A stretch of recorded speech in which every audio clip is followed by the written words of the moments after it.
Channel को subscribe करिए, bell icon दबाइए, ये वीडियो ज्यादा से ज्यादा लोगों तक पहुंचाइए।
करता स्वराज करुणेश कैवल करता की कृष्ण स्वामी महाराज के, श्रीमंत करुणा सागर भगवान के, नरवेद सागर महाराज की, महान तपस्वी रघुराम महाराज की, श्री परमहंस सुखानंद जी महाराज की, श्री विष्णुदास जी महाराज के, श्री शांतिदास जी महाराज के, श्री शीतलदास जी महाराज के, गुरु श्री सरजूदास जी महाराज के, श्री अविचलदास जी महाराज की, सर्व संतन की, सर्वदेवन की, ज्ञान संप्रदाय की, गुरुगली सारसापुरी की, कैवल धाम की, राजस्थान की, ग्रंथ वासन पारम समय का जय जय। श्रीमंत करुणा सागर भगवान की, नरवेद सागर महाराज की, महान तपस्वी रघुराम महाराज की, परमहंस सुखानंद जी महाराज की जय। तत्कैवल्य शाहे 328 पाનું।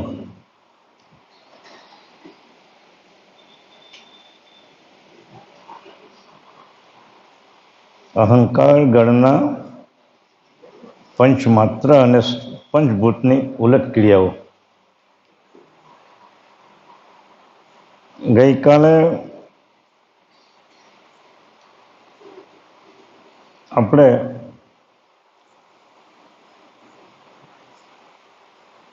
ભગવાન કરુણાસાગરને જ્યારે ઉપજળ ઉપજી ત્યારે એના અંતર સ્વરૂપમાંથી પોતે તો મહદ સજાણ જાણ સ્વરૂપે એક અદ્વૈત અને અખંડ અજળ અમર એવા મહદ શૂન્યના શિખરના મધ્યમાં પોતે બિરાજમાન હતા। ત્યારે અચાનક અનેક સ્ફુરણા થઈ। એમ થોડી આગળની વાત આપણે સમજીએ જરા। એ જે સ્ફુરણા થઈ ને એ સ્ફુરણાનું બીજું નામ છે ઉપજણ। એ ઉપજણને પરમ કૃપાળુ દયાળુએ ઉપજણને પોતાના નેત્ર વડે જોઈ અને નેત્ર વડે જોતાની સાથે એમાંથી પોતાની સંકલ્પ શક્તિ દ્વારા પ્રકાશ જે એનો હતો દિવ્ય પ્રકાશ, એ પ્રકાશને એને જોવાની ચેષ્ટા કરી અને જેવું એ ચેષ્ટા કરી એટલે એમાંથી 3 મહાતત્વ ઉત્પન્ન થયા.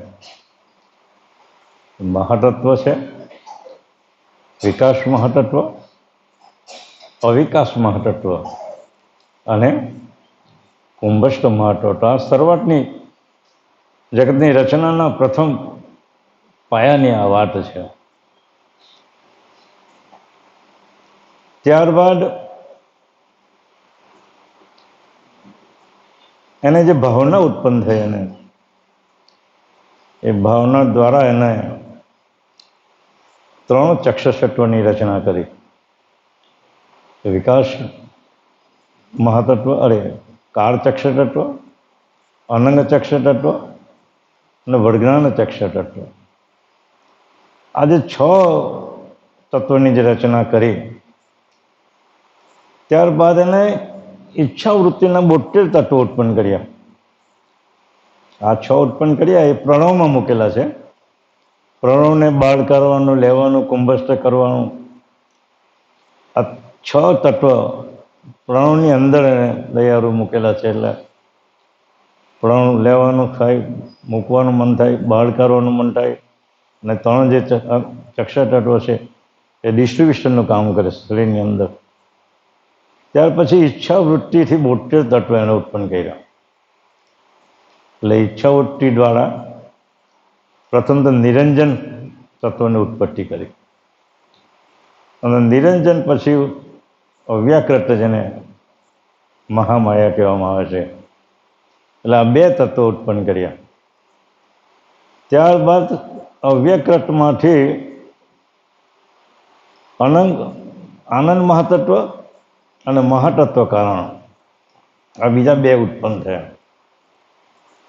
અને આનંદ મહાતત્વમાંથી પ્રકૃતિ તત્વ ઉત્પન્ન કર્યું, પ્રકૃતિ તત્વ ઉત્પન્ન કર્યું અને મહાતત્વ કારણમાંથી ધનંજય તત્વ ઉત્પન્ન કર્યું. અહીંયા લગી તો આપણે બધાને વાત ખબર છે.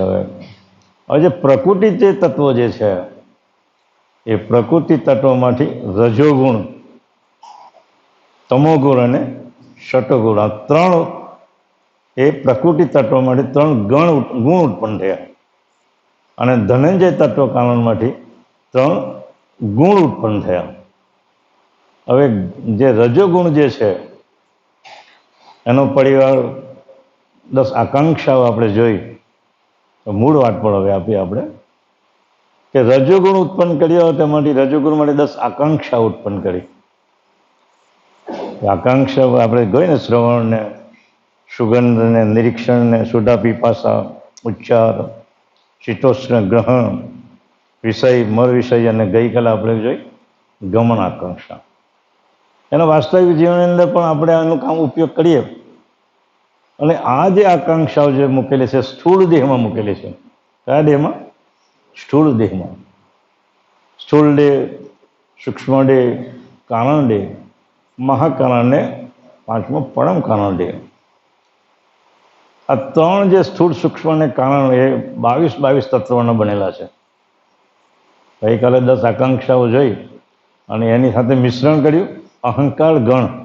આ બાપજી છે ને અહંકાર ગણની પંચ માત્રા અને પંચભૂત એટલે પૃથ્વી, જળ, અગ્નિ, વાયુને આકાશ અને જે પંચ માત્રા છે સ્પર્શ, શબ્દ, સ્પર્શ, રૂપ, રસ ને ગંધ, આ 5 માત્રા એ આપણા સ્થૂળ દેહ એટલે પ્રગટ દેહમાં મૂકેલા છે.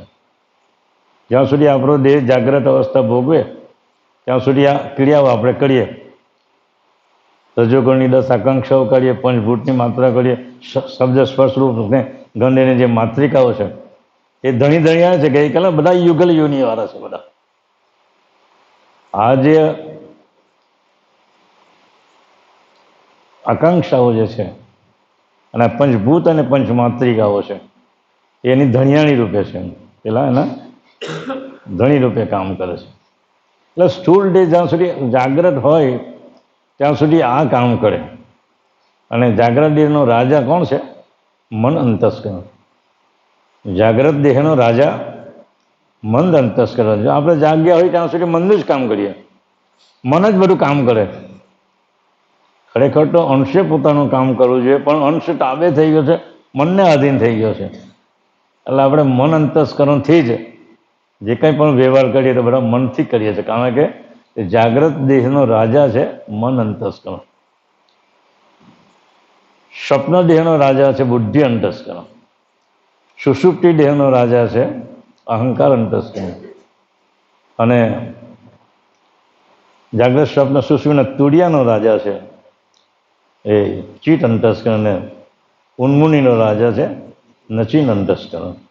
એટલે આ રીતે બી એના બધા સ્થાન દરેક દેહો પણ મૂકવામાં આવેલા છે.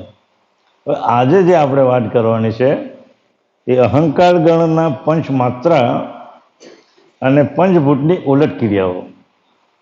આપણે કાલે બધા જોયા ને આકાંક્ષાઓની ઉલટ ક્રિયા કઈ કઈ કામે લગાવવાની છે. ગમન આકાંક્ષા કાલે જો સુંદર બાપજીની વાત કે જ્યાં સંતાન દર્શન કરવું તો દોડી દોડીને જવું, પરીક્ષા કરવું હોય તો દોડી દોડીને કરવું, હા કોઈ સારું સારું કામ કરવું હોય, ગ્રંથોનો અભ્યાસ થતો હોય ગમન કરીને જવું, બરાબર.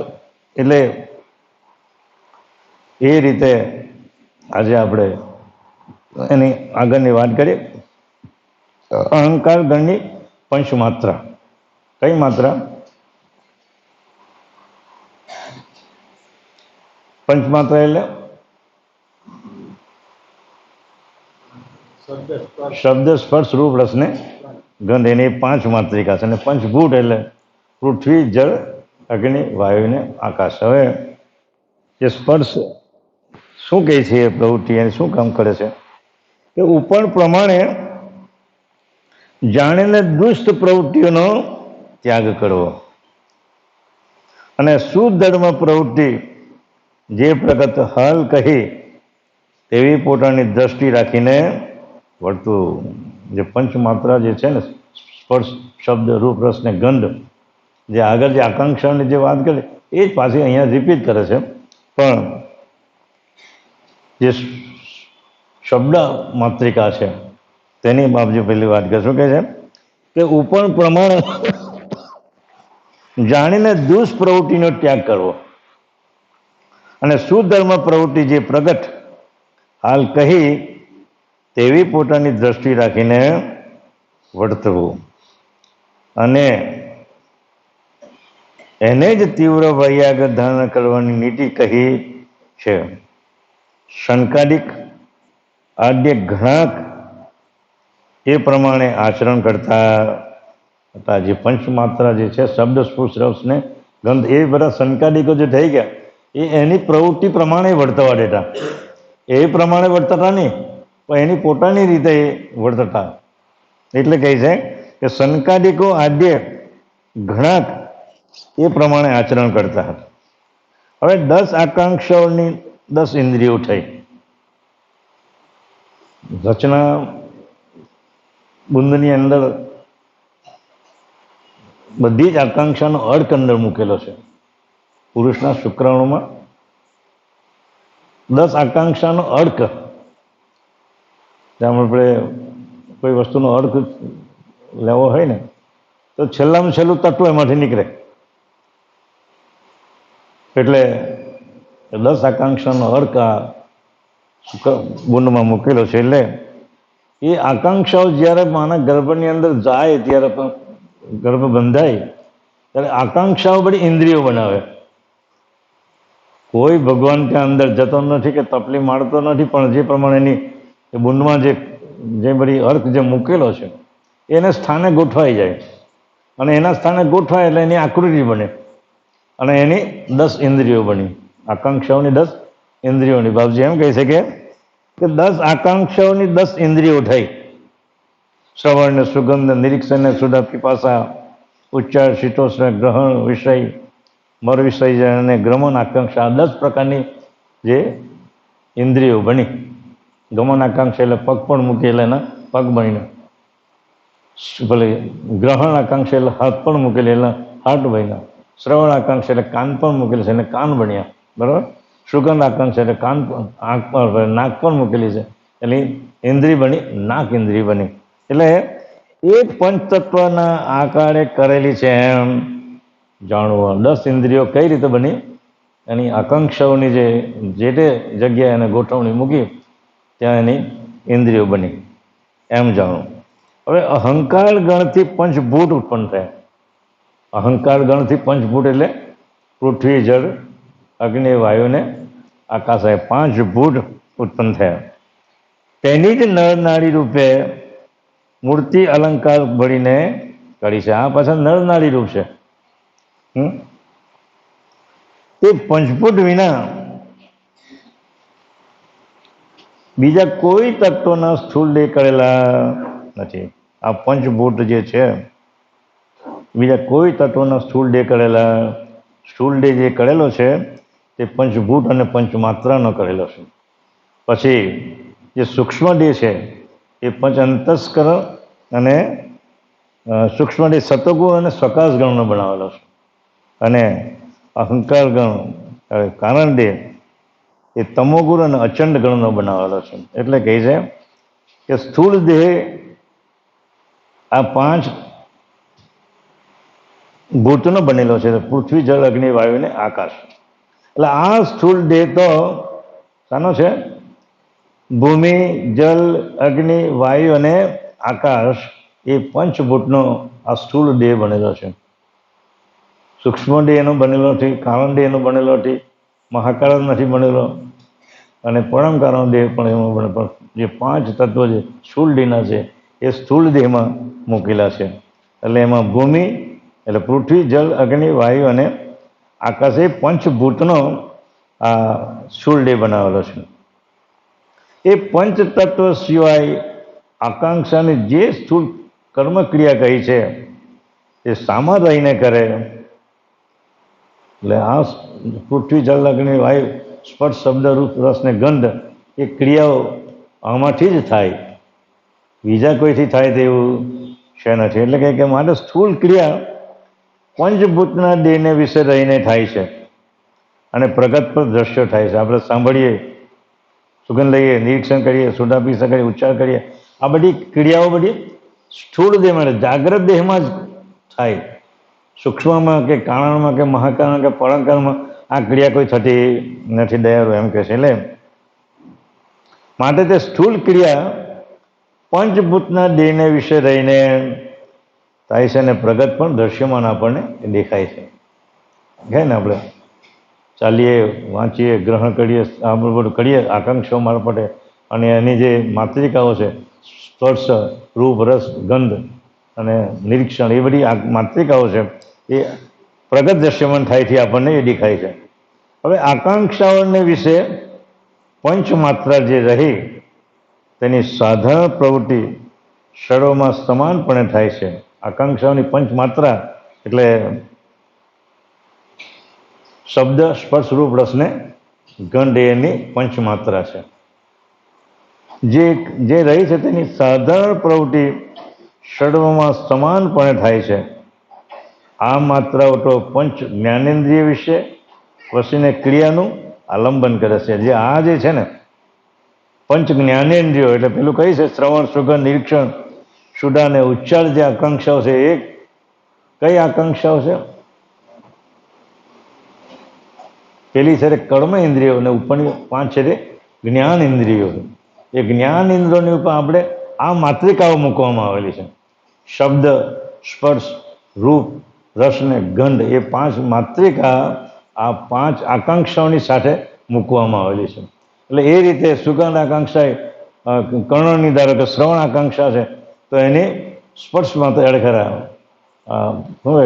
શબ્દ માત્રિકા એ શબ્દ માત્રિકા પણ કર્ણોના દ્વાર પર મૂકવામાં આવેલી છે તો જ એ સાંભળી શકે. નહીં તો ભલે આકાંક્ષા મૂકેલી છે પણ શબ્દ માત્રિકા જોતા ન મૂકી હોય તો કાન સાંભળી શકે નહીં. એટલે એની રચના તો જો દયાળુની માત્રિકા બી એની જગ્યા મૂકી પાછી. સ્પર્શ, શબ્દ, સ્પર્શ, રૂપ, રસ ને ગંધ માત્રિકા એ 5 માત્રિકા એ 5 કર્મ એ જ્ઞાનેન્દ્રિયની ઉપર મૂકેલી છે. આ 5 માત્રાઓ પંચ જ્ઞાનેન્દ્રિયોને વિશે વસીને ક્રિયાનું આલંબન કરે છે. એટલે એ પ્રકારની એ ક્રિયા કરે છે. ધારો કે શ્રવણ આકાંક્ષા છે તો એનો શબ્દ માત્રિકા ત્યાં મૂકેલી છે. એટલે શબ્દ માત્રિકા જો ન મૂકી હોય તો આપણે સાંભળી શકીએ નહીં. માણસ બેરો થઈ જાય તો ભલે આકાંક્ષા છે ખરી, પણ શબ્દ માત્રિકા જો એમાં લુપ્ત થઈ જાય ને તો માણસ એ સાંભળી શકે. ઘણા બધા કહે ને કે ભાઈ મને હવે સંભળાતું નથી, એની શબ્દ માત્રિકા પછી ધીમે ધીમે લુપ્ત થઈ જાય છે અને વપરાશ છે તે ધીમે ધીમે ઓછો થતો જાય છે. એટલે એનું શૂન્ય અવસ્થા ત્યાં પહોંચી જાય છે. એટલે શ્રવણ આકાંક્ષા છે ખરી પણ એ સાંભળી શકે નહીં. એટલે કહે છે કે એનું આલંબન કરે ને એક જ્ઞાનેન્દ્રિયો આ જે માત્રાનું તો જ એ કામ કરી શકે તેમ છે. એટલે તેમના સ્થાન શ્રોત, ચક્ષુ, સ્પર્શ, ત્વચા, રસના અને નાસિકા હોય એ 5 સ્થાનને વિશે રહીને વર્તમાન કરે છે. આ જે આકાંક્ષાઓ છે ને બધી એ આકાંક્ષાઓની સાથે રહીને એનું કામ કરે છે.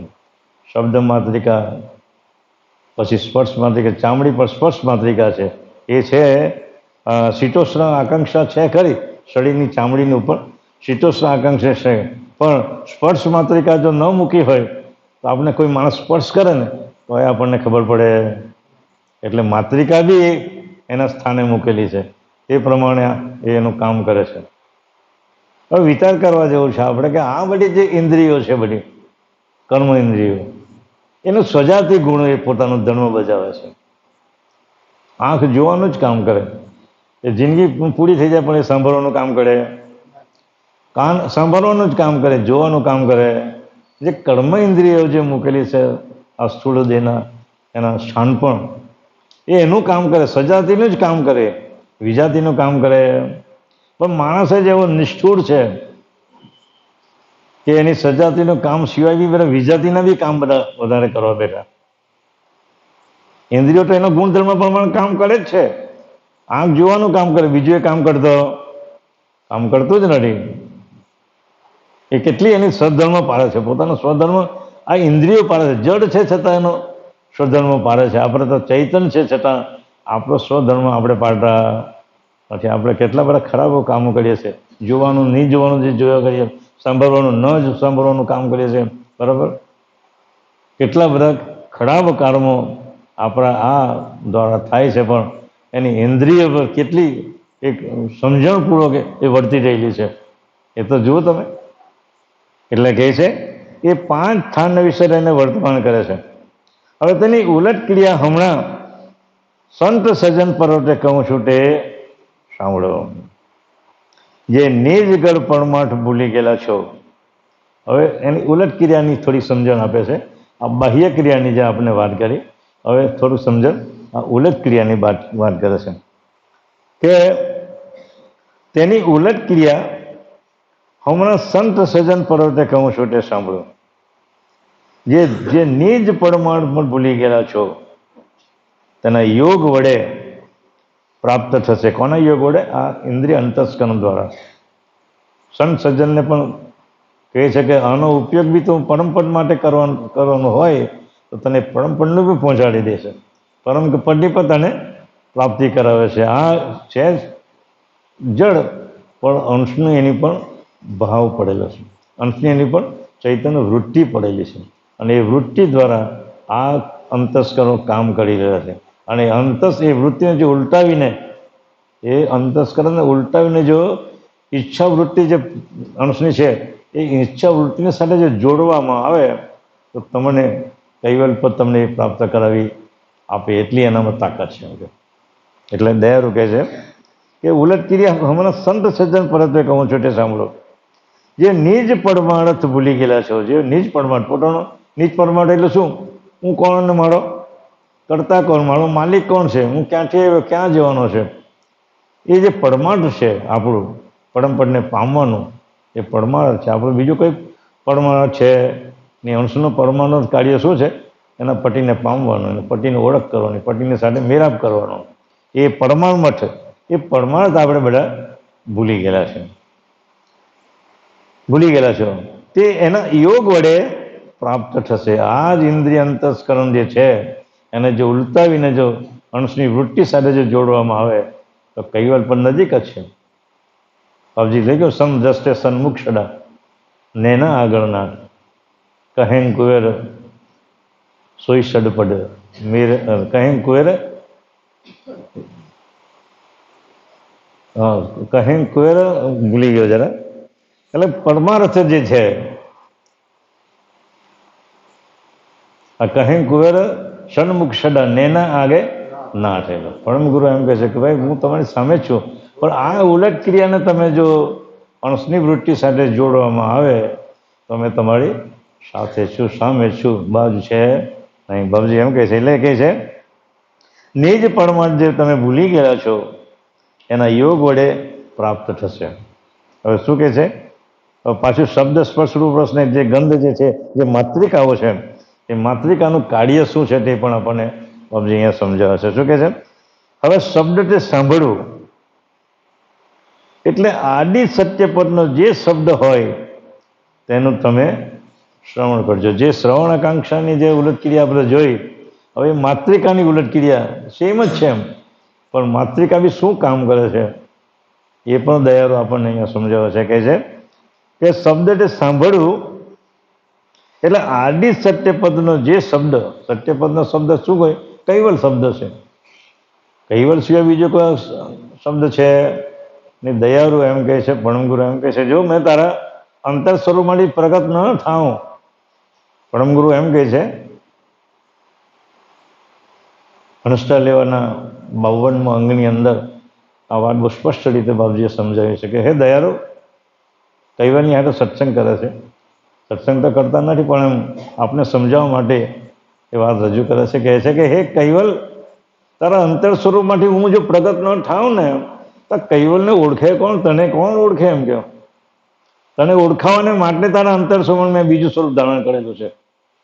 એટલે એ શબ્દ કૈવલનો જે ધ્વનિ છે એ મેં બહાર લાવેલો છે, બીજો કોઈ લાવી શકે તે કોઈના તાકાત છે નહીં. એટલે દયાળુ કહે છે કે એ જે શબ્દ જે છે, કૈવલનો જે ધ્વનિ જે છે, અંતર સ્વરૂપનો જે ધ્વનિ છે, એ શબ્દ હોય તેનું તું શ્રવણ કરજો. દયાળુ કહે છે કૈવલનો ધ્વનિનું તમારે શ્રવણ કરવાનું છે. નારાયણદાસ બાપુએ જે બધી ઉપાસનાઓ આપણને જણાવી છે, પરમગુરુની જે ઉપાસનાઓ છે એ એના અંતર સ્વરૂપમાંથી પ્રગટ થયેલી છે. એ કોઈ જેવી તેવી વાત નથી સાહેબ. હું જેને કહું છું ને કે એના અંતર સ્વરૂપમાંથી જે શબ્દ નીકળેલા છે ને, એ આ જે શબ્દ છે 18 ગ્રંથોના, એ પોતાનું સ્વરૂપ જ છે. હું તમને એ સ્વરૂપમાં તમે ગોઠશો ને તો આ સ્વરૂપમાંથી તમે મારા સ્વરૂપને તમે ગોઠી શકશો. બીજે કેસે ગોઠવાનું જરૂર છે નહીં. બાપજી કહે શબ્દ એ જ મારું સ્વરૂપ છે.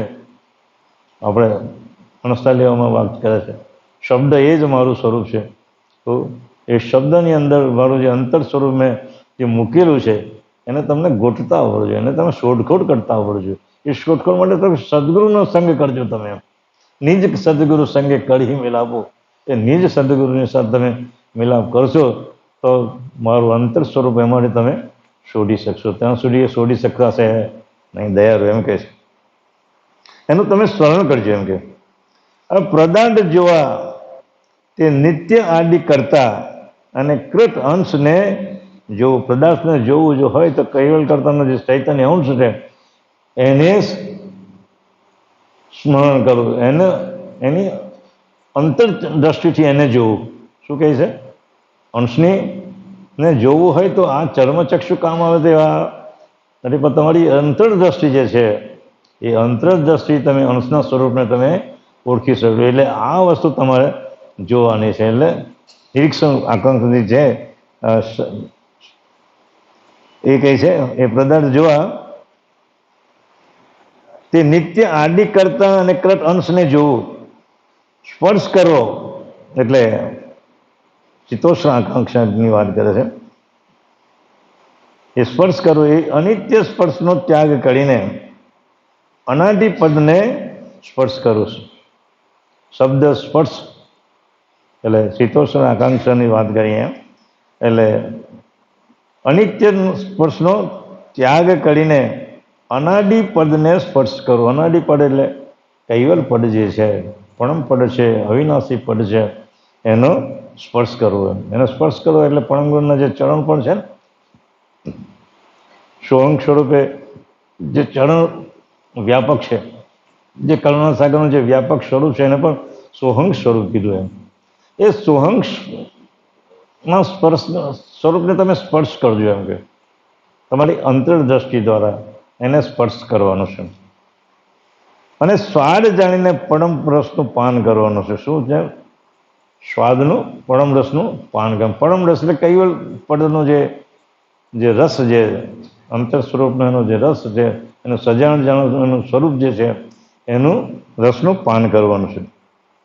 અને પરમ સુગંધ ત્યાગ કરીને અનાદિ પદને સ્પર્શવું જોઈએ. જે સુગંધ જે છે, સ્પર્શ શબ્દ સ્પર્શ રૂપ રસને જે ગંધ, એ જે ગંધ માત્રિકા જે છે એને નાકે ગ્રહણ કરવી, સ્વાદને જાણીને પરમ રસનું પાન કરવું અને પરમ સુગંધ નાકે ગ્રહણ કરવી. આ પ્રકારે માત્રાના યોગે આ બધું ગ્રહણ કરવામાં આવે. આ જે 5 માત્રા જે છે, શબ્દ સ્પર્શ રૂપ રસને ગંધ, એ 5 માત્રા છે. એ માત્રાના યોગે આ બધું ગ્રહણ કરવામાં આવે છે. માત્રા વિના ગ્રહણ થાય નહીં. જો પેલો આકાંક્ષાઓ ભલે થાય, પણ આના સિવાય તમારાથી એનો અનુભવ થાય નહીં. નિરીક્ષણ આકાંક્ષા શબ્દ સ્પર્શ રૂપ માત્રિકા અહીંયા મૂકેલી. નિરીક્ષણ આકાંક્ષામાં રૂપ માત્રિકા મૂકેલી છે. નિરીક્ષણ આકાંક્ષા છે ખરી, પણ રૂપ માત્રિકા જો અહીંયા આંખ પર ન મૂકી હોય તો તમને કંઈ દેખાય. ઘણીવાર આપણે નથી દેખાતું એનું કારણ છે રૂપ માત્રિકાનો આપણો લોપ થઈ ગયેલી છે. રૂપ માત્રિકા આપણી નિર્મૂળ થઈ ગઈ, શૂન્ય અવકાશ થઈ ગયો છે. એટલે આપણી આંખ દેખતા હોવા છતાં આપણે જોઈ શકતા. એટલે રૂપ માત્રિકા નિરીક્ષણ આકાંક્ષા પર મૂકેલી છે. સ્પર્શ માત્રિકા એટલે ચામડી પર મૂકેલી છે. સુગંધ આકાંક્ષા ગંધ માત્રિકા એ નાક પર મૂકવાની આવે છે. એટલે નાક પર જો ગંધ માત્રિકા જો ન મૂકી હોય તો આપણે કોઈ પણ જાતનો સુગંધ આપણે લઈ શકીએ. નાક છે ખરું, ઇન્દ્રિય છે ખરી, પણ એની ગંધ માત્રિકા જો આની પર ન મૂકી હોય માત્રિકા, તો આપણે કોઈ પણ જાતનું સુગંધ આપણે ગ્રહણ કરી શકીએ નહીં. એટલે આ જે માત્રિકાઓ છે જે આપણે મૂકેલી છે એ એના આકાંક્ષાઓની સાથે એને ગોઠવણી કરીને મૂકેલી છે. એટલે સકલ ઇન્દ્રિયોનો રૂપ આકાંક્ષાઓ શ્રેષ્ઠ છે, પણ વિવેક કરીને જુઓ તો સર્વ ઇન્દ્રિયો લૂલા સરખી જ જોયું ને. આ જો માત્રિકા જો ન મૂકીએ તો પેલી ઇન્દ્રિયો કેવી છે? લૂલી જેમ ગ્રહણ કરે, કંઈ કરી શકે નહીં. એટલે માત્રિકા એના સ્થાન પર મૂકવામાં આવેલી છે. એ માત્રિકા દ્વારા આપણે એનો અનુભવ કરી શકીએ છીએ. માત્ર વડે જ ઇન્દ્રિયોને વિશે ક્રિયા કરવાનું સબળપણું આવ્યું છે. આ પંચમાત્રાના પંચ વિષય આંતરબાહ્ય વસીને પેલા છે. તે દરેકની પોતાની સ્વજાતિને ગ્રહણ કરે છે. વિજાતિને ગ્રહણ કરતી નાક તો સુગંધનું જ કામ કરે ને, જોવાનું કામ નહીં કરે. એટલે સુગંધ આકાંક્ષા છે જ, એની ઇન્દ્રિય બનેલી છે, પણ ગંધ માત્રિકા જો ત્યાં ન મૂકી હોય તો એ એનું કાર્ય કરે નહીં. એટલે કહે છે કે પંચમાત્રાના પંચ વિષય આંતરબાહ્ય વસીને રહેલા છે. પેલું બાહ્ય છે, આકાંક્ષા બધી બાહ્ય છે, અને આ જે માત્રિકાઓ છે એના અંતર સ્વરૂપમાં મૂકેલી છે, એટલે એનું કાર્ય કરે છે. ને દરેક પોતાની સ્વજાતિને ગ્રહણ કરે છે. જુઓ તો ખરા, આગળ મેં તમને કીધું દરેક ઇન્દ્રિય પોતપોતાનો સ્વજાતિ ધર્મ પાડે. માણસ જ એવો છે કે સ્વજાતિ ધર્મ પાડતો. એ ન ખાવાનું પણ આપણે ખાઈ લીધું, ન ખાવાનું પણ તે આપણે ખાઈ લીધું, ન પીવાનું પણ આપણે બધું પી લીધું, પણ ઇન્દ્રિયો એના સ્વધર્મ સિવાય બીજું કંઈ ગ્રહણ કરતી. આંખ જોવાનું કામ કરે તે જોવાનું જ કામ કરે, એને ગમે તે પછી આપો એ કંઈ સ્વીકારે નહીં. એ સ્વજાતિ ધર્મ એ પાડે છે, એટલે કે સ્વજાતિને ગ્રહણ કરે છે. જેમ કે સૂર્યના પછી દ્રષ્ટાંત આપે છે કે જેમ કે સૂર્યના પ્રકાશરૂપ તેજે નેત્રનું તેજ પુષ્ટિ પામીને પદાર્થને જુએ છે. જો નિરીક્ષણ આકાંક્ષા છે કે અહીંયા આંખ પર રૂપ માત્ર જો અહીંયા માત્રિકા જો ન મૂકી હોય તો સૂર્યનો પ્રકાશ પડે તો એ રૂપ માત્રિકા ન હોય તો સામેની વ્યક્તિને આપણે જોઈ શકીએ નહીં. એટલે કહે છે કે સૂર્યના પ્રકાશરૂપ તેજે નેત્રનું તેજ પામીને પુષ્ટિ પામીને પદાર્થને જુએ છે. હવે એ વિષય વિશાળ પરમાણક તરફ વાળવાને ક્રિયાની દ્વારા જે કહી તે ધારારૂપ ઉપાસના, ત્યાગ અને જ્ઞાન એ ત્રણેયનું રૂપ મેં તમને દેખાડ્યું. આ પ્રકારે અહંકાર ગણના 10 તત્વો જે પંચભૂત અને પંચમાત્રા, અહંકાર ગણની પંચભૂત અને પંચમાત્રા સ્થૂળ દેહ પણ મૂકેલી છે. એનાથી સ્થૂળ દેહ બનેલો છે, 22 તત્વોનો સ્થૂળ દેહ બનેલો છે. અને એ જાગ્રત અવસ્થાને લીધે આ પંચભૂત અને પંચમાત્રા કામ કરે છે અને પેલી આકાંક્ષાઓ કામ કરે છે. આ બે અને રજોગુણની આકાંક્ષાઓ એ ત્રણ મળીને ત્રિપુટીએ સ્થૂળને વિશે સંપૂર્ણ ક્રિયા પ્રગટ થાય છે. રજોગણની 10 આકાંક્ષાઓ, અહંકારગણની પંચભૂત અને પંચમાત્રા, અહંકારની પંચભૂત એટલે પૃથ્વી, જળ, અગ્નિ, વાયુ ને આકાશ, અને પંચમાત્રા એટલે સ્પર્શ, શબ્દ, સ્પર્શ, રૂપ, રસને ગંધ. જે 10 ને 10 20 અને રજોગુણ અહંકાર એટલે 22 તત્વોનો આ સ્થૂળ દેહ બનેલો છે. સ્થૂળને વિશે સંપૂર્ણ એક ક્રિયા પ્રગટ થાય છે. તથાપિ તેના માથા ઉપર અંતસ્કરણ દ્રષ્ટરૂપે રહે છે. એની માથા ઉપર પાછા અંતસ્કરણ, 4 અંતસ્કરણ છે. કયા અંતસ્કરણ? મન, બુદ્ધ, ચિત્ત, અહંકારને ચિત્ત અને નચિત એ અંતસ્કરણ આ બધી ક્રિયા કરાવો છે.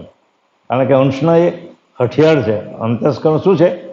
અંશના હથિયાર છે. જ્યારે અંશે જ્યારે કંઈ કામ કરવાનું હોય તો એ હથિયારનો ઉપયોગ કરે કે ભાઈ ચાલ હવે જોવાનું કામ કરો. અંશનો ભાવ પેલા દ્રષ્ટિ પણ પડે, નેત્રની પણ પડે. અંશનો ભાવ જેવો નેત્ર પર પડે એટલે નેત્ર તરત જ એક સેકન્ડના 100મા ભાગની અંદર એ ત્વરિત જ એક જાગ્રત થઈ જાય અને એ જોવાનું કામ કરે.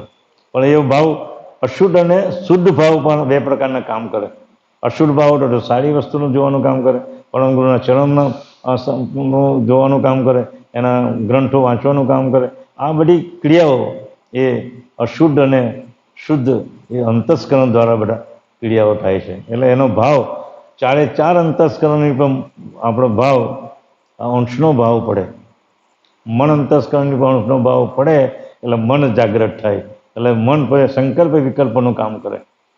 અને જો સારો ભાવ હોય તો પરમ ગુરુના ચરણની અંદર આરોપવાનું મન થાય, પરમ ગુરુના ગ્રંથોનું વાંચન કરવાનું મન થાય, આવી શુદ્ધ ઉપાસના આપણે કરવાનું મન થાય. પણ જો અશુદ્ધ જો ભાવ એનો પડ્યો હોય, અશુદ્ધ ભાવ એટલા માટે પડે છે કે અંતસ્કરણ એની પાસે કામ કરાવે છે. અંતસ્કરણો એ અંશની પાસે કામ કરાવે છે એટલે અશુદ્ધ ભાવ પડે છે. જો અંશ પોતાનો જો કામ આ ઇન્દ્રિય અંતસ્કરણ પણ જો કરાવતો હોય તો અશુદ્ધ ભાવ સિવાય બીજો કોઈ ભાવ પડે. એટલે દયાળુ કહે છે આ ત્રિપુટીને સ્થૂળને વિશે સંપૂર્ણ ક્રિયા પ્રગટ થાય છે.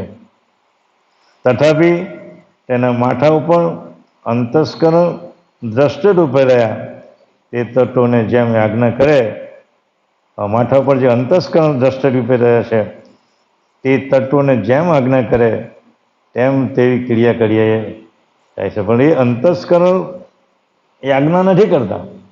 અંશ એની આની પણ આજ્ઞા કરે. કોની પણ? અંતસ્કરણને. અને અંતસ્કરણ પછી આ જે પંચભૂત અને પંચમાત્રિકાની આકાંક્ષા એને આદેશ કરે અને પછી એ પ્રમાણે કાર્ય કરે. મૂળ ભૂમિકા તો અંશની છે. અંશ ત્યાં સુધી એની પર ભાવ ન જાગૃત કરે, ભાવ ન પ્રેરિત કરે, એની વૃત્તિ ન પડે ત્યાં સુધી આ અંતસ્કરણ છે. પછી આ રજોગુણની જે આકાંક્ષાઓ છે અને પંચભૂત અને પંચમાત્રિકાઓ છે એ કોઈ કામ કરે નહીં. મૂળ વસ્તુ તો અંશની જે એની વૃત્તિ છે, એની દ્રષ્ટિ છે, એ દ્રષ્ટિ પર તો જ આ સ્થૂળ દેહ કામ કરે છે. ત્યાં સુધી સ્થૂળ દેહ કામ કરતો પછી તો સુષુપ્તિ અવસ્થા લાગે, પછી તો આપણે સસોપટી લાગે, પછી તુડિયા લાગે, ઉન્મૂડી લાગે. આ 3 ક્રિયા જાગ્રત, સ્વપ્ન અને સુષુપ્તિ પછી છે તે આપણા સ્થૂળ, સૂક્ષ્મ અને કારણ. આ 3 દેહ સુધીની ક્રિયાઓ આ અંતસ્કરણ દ્વારા કરે છે. અને પછી પેલી તુડિયા અવસ્થા તો એ નચિત અંતસ્કરણની વાત આવે એ બહુ ગહન વિષય છે. કારણ કે તુડિયા પછી તો તું રહ્યો, એકલો જ રહ્યો, તારા સ્વરૂપે તું એકલો જ રહ્યો. કારણ કે પ્રણવ પછી મંદ પડી જાય છે. પ્રણવમાંથી જે ઉત્પન્ન થતી જે બધી આકાંક્ષાઓ છે એ તમારી નિર્મૂળ પામી જાય છે. અને તું રહ્યો તે સ્વરૂપે રહ્યો ત્યાર પછી આગળ તમે જાઓ. પરમગુરુનું જે લક્ષ બોર્ડ છે આપણી પાસે, એક ગ્રહણ કરીને એક સ્ટેપ તમે આગળ જાઓ તો નચિત અંતસ્કરણ આવે. તો નચિત અંતસ્કરણની અંદર આ પ્રણવ એકદમ એના ઘરમાં ચાલ્યો છે. અને એના ઘરમાં જાય એટલે કોઈ પણ જાતની આકાંક્ષાઓ ત્યાં ઉઠવા પામતી નથી. અને ત્યાં પ્રણવનું જે ઘર જે છે બ્રહ્મરુદ્ર, એ બ્રહ્મરુદ્રમાં એના ઘરમાં જાય ત્યારે કૈવલ પદને આપણે સ્પર્શ કરી શકીએ, કૈવલ પદનો આપણે અનુભવ કરી શકીએ અને કૈવલનો આનંદ આપણે તે ભૂમિકામાં જઈએ ત્યારે લઈ શકીએ. એટલે કહેવાનો મતલબ મારો આ ચાર જે અવસ્થાઓ છે, ચાર દેહ છે, એ ચાર દેહને પણ ધીમે ધીમે આપણે વટાવવાનો છે. માણસ મળી જાય એટલે સ્થૂળ દેહ બાળી નાખીએ ને આપણે, પણ ચાર દેહ તો એની સાથે જ જાય છે સાહેબ. ચાર દેહ એની સાથે જ લઈ જાય છે. ખાલી આટલે સ્થૂળ દેહ મૂકી જાય અને આપણે સત્યવર સાહેબ લખીને ત્યાં મોકલી આપીએ. પણ ચાર જે દેહ છે, સૂક્ષ્મ, સસુપ્તિ, તુરીય અને ઉન્મુનિના, એ ચાર દેહ, સ્થૂળ, સૂક્ષ્મ, કારણ, મહાકારણ અને પરમ કારણ, એમાં ચાર દેહ છે એ તો એને લઈને જાય છે એની સાથે. અને જ્યાં એ જન્મ લે છે ત્યારે પાછા એની હાથે સજ્જડ વળગેલા જ રહે છે. હકીકી દેહ એક હજાર ગણું બળવાન છે સાહેબ. આ સ્થૂળ દેહથી બળવાન છે એ સ્વપ્ન અવસ્થા, એ એનાથી બળવાન છે હજારો ગણું. એનાથી સુષુપ્તિ અવસ્થા છે એ એનાથી બળવાન છે. એટલે ચારે ચાર જે દેહો છે હકીકીથી હજારો ગણું બળવાન છે. એ ક્રિયા પણ પાછળ બાપજી જણાવે છે કે એ ક્રિયા તમે ઉલટ ક્રિયા એની જે દેહોની જે અહીંયા નાબૂદ કરવાની જે ઉલટ ક્રિયા છે એ પાછળ આવશે. ફરીથી આપણે ધીમે ધીમે આગળ જઈશું. હવે સમય થયો છે. આવતીકાલે હવે આપણે એ છે એ પંચ અંતસ્કરણ અને સટોગુણની પંચ અવસ્થા એ આવતીકાલે જોઈશું. શ્રીમંત કરુણા સાગર ભગવાન आद्य सकृत स्वराज करुणेश करता की, कृष्ण स्वामी महाराज की, निमंद करुणा सागर भगवान की, नरवेश सागर महाराज की, महान तपस्वी रघुराम महाराज की, परमहंस सुखानंद जी महाराज की, विष्णुदास जी महाराज की, कांतिदास जी महाराज की, शीतलदास जी महाराज की, देवदास जी महाराज की, सर्व संतन की, देवत की, कैवल धाम की, गुरुगाड़ी सारसापुरी की, कायम पंथ की, ज्ञान संप्रदाय की, भाल तिलक की, पंचम स्वसम वेद की, जगास्थान की, रणवांचन पूर्णवटी समय का